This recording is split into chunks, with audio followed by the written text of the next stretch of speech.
राधे राधे, जय श्री कृष्णा। मैं सीमा सिंह, बड़ों को चरण इस पर, छोटों को प्यार और बराबर वालों को नमस्कार करती हूँ। आज मैं आपको धरती माता की एक नई कहानी सुनाने जा रही हूँ। सभी कहानियों के साथ में धरती माता की कहानी सुनने का बहुत पुण्य फल मिलता है। आइए अब हम धरती माता की एक नई कहानी सुनते हैं। अगर आपको ये कहानी अच्छी लगे तो इसे ज़्यादा से ज़्यादा लाइक करें, अपने दोस्तों रिश्तेदारों में ज़रूर शेयर करें ताकि उन्हें भी धरती माता की कहानी सुनने का संपूर्ण फल प्राप्त हो। और हमेशा की तरह आपसे एक करुण रिक्वेस्ट है कि अगर अभी तक आपने मेरे चैनल को सब्सक्राइब नहीं किया है तो कृपया मेरे चैनल को सब्सक्राइब करें ताकि मेरा आगे आने वाला वीडियो सबसे पहले आपको मिले। धन्यवाद। आइए अब हम धरती माता की एक नई कहानी सुनते हैं। एक बार की बात है, सतयुग के जमाने की बात है। एक बहुत छोटा सा गांव था। वह गांव सरयू नदी के तट पर स्थित था। उस गांव के राजा का नाम महेंद्रजीत सिंह था। उस राजा के राज्य ज्योतिषी का नाम धर्मदत्त था। राजा महेंद्रजीत बड़े ही धार्मिक प्रवृत्ति के इंसान थे। वे अपनी प्रजा का पालन अपने पुत्र के समान ही करते थे। राजा आए दिन यज्ञ, हवन, पूजा पाठ सभी किया करता था। राजा गरीबों निसहायों को आए दिन अन्न, वस्त्र, रुपया दान किया करता था। राजा सभी योग्य पंडितों को उनके सम्मान के लिए स्वर्ण मुद्राएं दान करता था। राजा सभी तरह के व्रत उपवास पूरे नियम धर्म से करता था। राजा के राज्य में सभी सुखी थे। उनके राज्य में कभी कोई प्राकृतिक आपदा नहीं आई। पूरी प्रजा भाईचारे प्रेम भाव से रहती थी। उसी राज्य में राजा के राज्य ज्योतिषी की धर्म पत्नी बड़े ही सुविचार वाली धार्मिक नेक महिला थी। वह भी सभी तरह के व्रत उपवास पूजा पाठ दान धर्म किया करती थी। उसने सभी एकादशियों का, प्रदोष का, पूनम और अमावस्या के व्रत किए और साथ ही समय रहते ही उन व्रतों का उन्होंने उद्यापन भी कर दिया। उसने अपने नाते रिश्तेदारों को, मिलने जुलने वालों को लेन देन करने में कभी कोई कंजूसी नहीं करी। वह खूब लेन देन किया करती थी। उसने भतीजों भांजियों का खूब मायरा भरा। उसने धर्मराज की कहानी सुनी, उद्यापन किया, पोपाबाई की कहानी सुनी और उद्यापन किया। उसने अपने जीवन काल में कार्तिक, बैसाख, माघ मास, पुरुषोत्तम मास में खूब स्नान दान पुण्य किया और समय रहते ही व्रतों का उद्यापन भी कर दिया। पूरे गांव वाले ये जानते थे कि राजा के बाद अगर कोई व्रत उपवास दान पुण्य में विश्वास रखता है तो वह है राज्य ज्योतिषी की पत्नी लाजवंती। उड़ती उड़ती यह खबर राजा के कानों तक भी पहुंच गई तो राजा को सुनकर बहुत अच्छा लगा।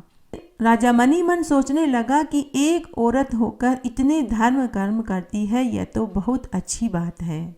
इस तरह समय बीतने लगा। तब एक दिन, इसे संयोग ही कहें कि एक ही दिन, राजा व राज्य ज्योतिषी की धर्म पत्नी लाजवंती का स्वर्गवास हो गया। दोनों को लेने के लिए देव विमान आया। दोनों अलग अलग विमान में बैठकर गए तो राजा को स्वर्ग का वास मिला, लेकिन राज ज्योतिषी की धर्मपत्नी को नरक का वास मिला। वह नरक में पाप की गठरी लेकर इधर उधर भूखी प्यासी भटक रही थी।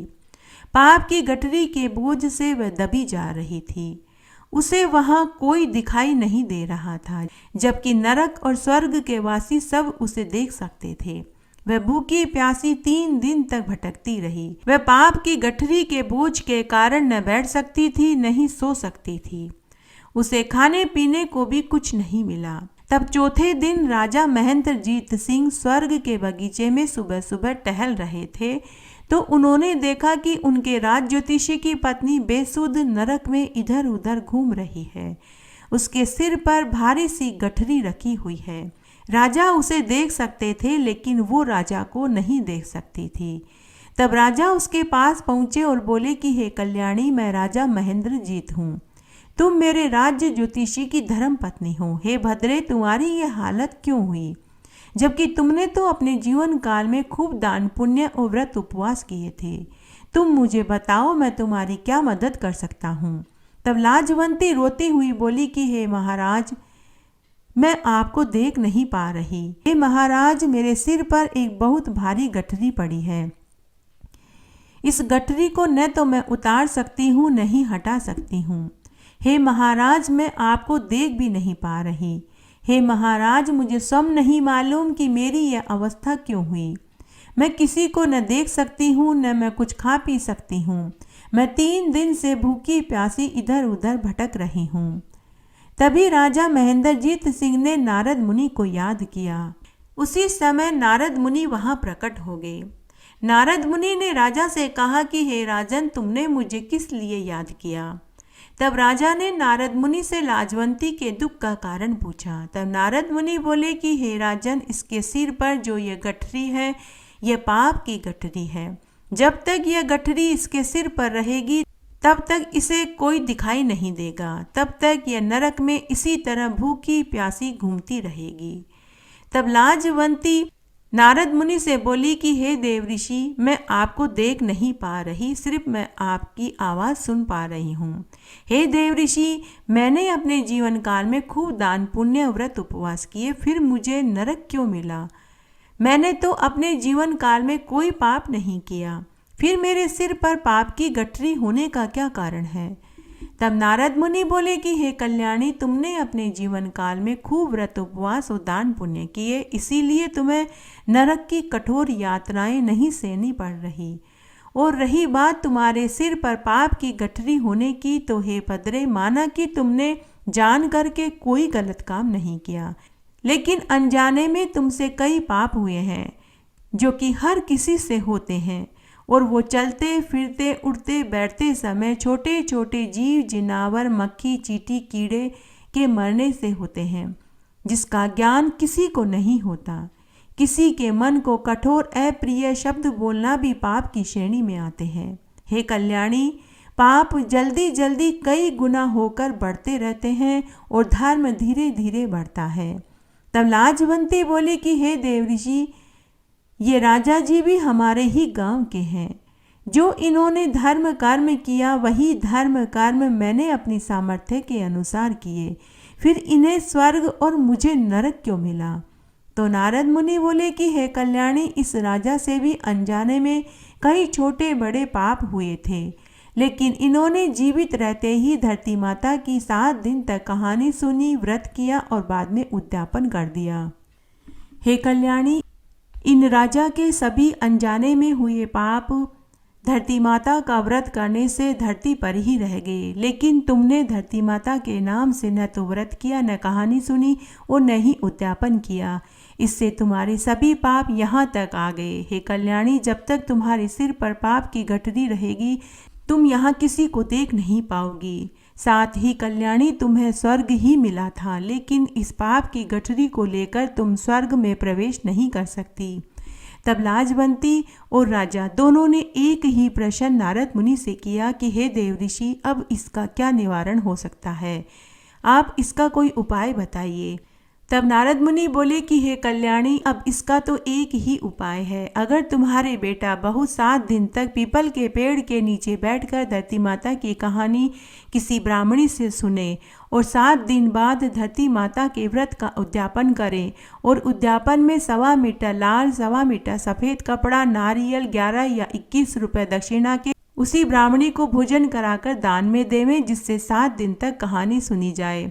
साथ ही उस ब्राह्मणी को सुहाग के सभी सामान और 5 कपड़े दक्षिणा के रूप में रख कर देवें। तो उसी क्षण हे कल्याणी, तुम्हारे सिर पर रखी पाप की गठरी का बोझ धरती माता उठा लेगी और तुम्हें स्वर्ग का वास मिल जाएगा। तब लाजवंती बोली कि हे नारद मुनि, लेकिन मैं तो मर चुकी हूँ, अब मैं यह कार्य कैसे कर सकती हूँ। तब नारद मुनि ने लाजवंती के ऊपर अमृत के छींटे दिए और कहा कि अब तुम धरती पर जाओ और स्वप्न में अपने पुत्र से सारी बात कहो, यही एक उपाय है। तब उसी क्षण ब्राह्मणी अपने पुत्र के स्वप्न में जाकर बोली कि हे पुत्र, मेरे मरने के बाद मुझे स्वर्ग नसीब नहीं हुआ, मेरे सिर पर पाप की गठरी रखी हुई है, मैं 4 दिन से नरक में भूखी प्यासी भटक रही हूँ। हे पुत्र, तुम्हें मेरे लिए एक काम करना होगा। तो ब्राह्मणी का पुत्र बोला कि हे माँ, तुम्हारी जैसी पुण्य आत्मा को अगर स्वर्ग नहीं मिला तो फिर हम जैसे क्या उम्मीद लगा सकते हैं। हे माँ, तुमने तो अपने जीवन काल में सभी तरह के व्रत, उपवास, दान पुण्य किए, तुम्हें स्वर्ग क्यों नहीं मिला? हे माते, तुम मुझे बताओ कि मैं ऐसा क्या करूं जिससे कि आपको कोई पीड़ा न उठानी पड़े। हे माते, मैं वही करूंगा जो तुम कहोगी। तब उसकी माँ ने धरती माता के व्रत की पूरी बात बताई। सुबह जब बेटा सोकर उठा तो उसने अपनी पत्नी को स्वप्न वाली बात बताई। ब्राह्मणी के बेटा बहू ने उसी दिन से 7 दिन तक बड़पीपल के पेड़ के नीचे बैठकर धरती माता की कहानी ब्राह्मणी से सुनी, व्रत किया और 7वें दिन उसी ब्राह्मणी को भोजन खिलाकर सभी चीजें दान में दे दी और व्रत का संकल्प भर के अपनी माँ को व्रत का फल सौंप दिया। उसी क्षण ब्राह्मणी के सिर से पाप की गठरी उतर गई और वह पाप की गठरी मृत्यु लोक में धरती माता ने झेल ली और ब्राह्मणी को स्वर्ग का वास मिला। धरती माता न केवल हमें अपने ऊपर चलने फिरने देती है, बल्कि हमारे अनजाने में हुए पाप का बोझ भी वह खुद झेल लेती है। इसलिए हर एक प्राणी को अपने जीवन काल में एक बार धरती माता के नाम का व्रत करना चाहिए, कहानी सुननी चाहिए और उद्यापन करना चाहिए, ताकि हम भी धरती माता के इस कर्ज को कुछ हद तक उतार सकें और मरने के बाद हमें सद्गति प्राप्त हो। हे धरती माता, जैसे सद्गति आपने राजा को दी और बाद में ब्राह्मणी को दी, वैसे सबको देना, कहानी कहने वाले को, सुनने वाले को और हुक्कारा भरने वाले को। घटती हो तो पूरी हो, पूरी हो तो परवान चढ़े, भूले बिसरे नाम तेरे भंडार में भरे। इस तरह आज मैंने आपको धरती माता की एक नई कहानी सुनाई। आशा करती हूँ यह आपको जरूर पसंद आएगी। मेरे साथ बने रहने के लिए आपका धन्यवाद। आगे की कथा कहानी के लिए भी आप इसी तरह मेरे साथ बने रहें। धन्यवाद।